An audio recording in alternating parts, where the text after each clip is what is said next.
رمضان مبارك. آه، رح استغل الشهر المبارك الفضيل لأحكي بشغلة صارت معي بمكة. الحقيقة لما رحت عمرة ما عجبني هيك الأوضاع تبع المحلات، عم يبيعوا بأسعار مضاعفة للمعتمر والحاج، وهذا الشيء يعني بالنسبة إلي أنا مو مناسب يكون بأرض مباركة، أرض النبي عليه الصلاة والسلام، يكون فيها استغلال لهالدرجة. كنت بدي أحكي بهذا الموضوع من زمان، بس هلأ إجا وقته وعم بحكي فيه. بتمنى من السلطات يهتموا بهذا الموضوع، بتمنى من ولي العهد يهتم بهذا الموضوع. أنا بعرف إنه المملكة ما بتقصر، بس الحقيقة أنا رحت واعتمرت، بس ما كنت مبسوطة بالأسعار. صاير في استغلال المعتمر والحاج على أساس إنن مليونيرية. مو كل الناس مليونيرية وبتقدر تدفع، يعني في ناس عم تتدين لتروح تعتمر أو تحج. بتمنى يكون في شوية ضمير بهاي الأمور،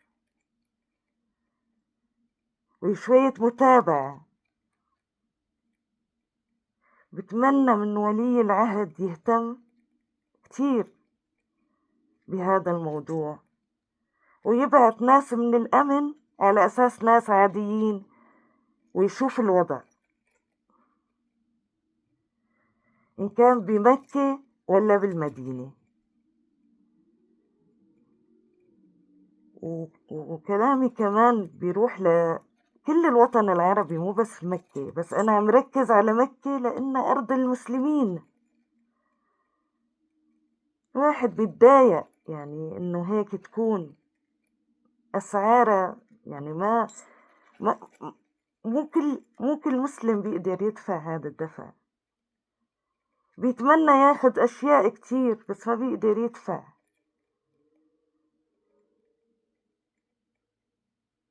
يعني المسبحة مثلا، المسبحة بتكون سعرها كتير يعني قليل، بتلاقيها سعرها أضعافها للمسبحة.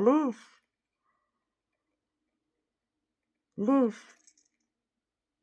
يعني أنا عم بحكي كمسبحة، بس بقية الشغلات مثل العطورات، المسك، ما المسك يعني هدول العود يعني أضعاف سعره. ليش؟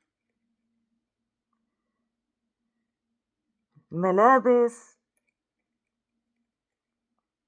في ناس عم تستغل المعتمرين والحجاج اللي جايين من برا السعودية استغلال مو مريح، مو طبيعي. أنا بنزعج. ليش؟ لأن هاي مكة، أرض الكرم.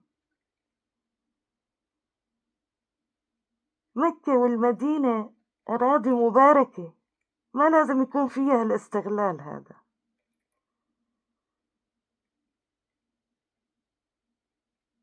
بتمنى من ولي العهد يهتم بهذا الموضوع بهالشهر المبارك، وبتمنى من أصحاب المحلات ما يستغلوا هذا الاستغلال للناس، يمشوا بنور الله.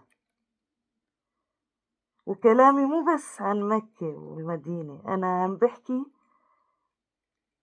بشكل عام بالوطن العربي بشكل عام. لا تستغلوا العالم، وخاصة بشهر رمضان. لا تستغلوا العالم، خافوا من الله، اتقوا الله. المصاري الزايدة عن حدها واللي عم تاخدها بدون وجه حق رح تتحاسب عليها، رح تتحاسب كيف أخدتها.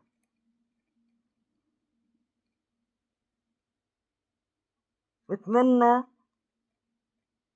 تراجعوا حالكن، وبتمنى الأمور تمشي مثل ما بده المسلم وأحسن. ورمضان مبارك. سلام.